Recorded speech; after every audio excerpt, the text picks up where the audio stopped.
Zay amin'ny fa lafim-baovao afa tanteraka kosa indray mijery fotony ny asa fanamboaran-dalana eto Andrenivohitra ny ministra tompona andraikitra ny ministra ny asa vaventy Andriamatoa Ratsiraka Roland fotoana izay nafahany ihany koa naramaso akaiky ny fomba fiasan'ireo orinasa mpanao lalana malagasy.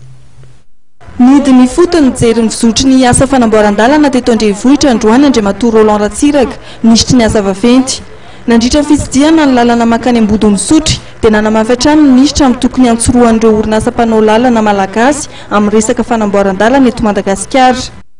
Fa ny zava-dehibe moa zany dia ohatra amin'ny reto entreprise reto entreprise malagasy reo olona roa dia nandalo crise efa tsisy ny marché dia nandalo crise izy dia amiko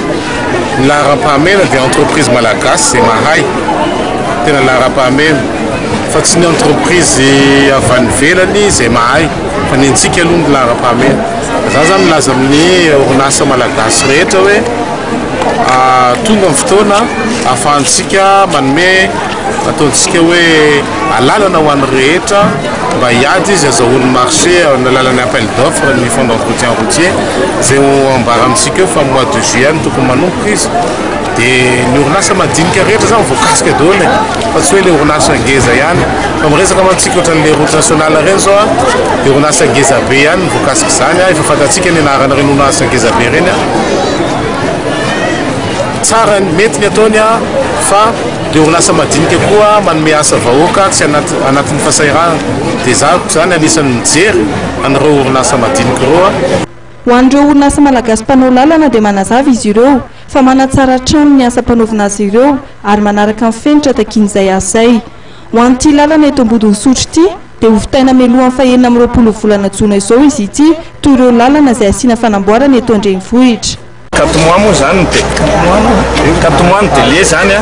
fa 2 mois zany nanenjehana sy ny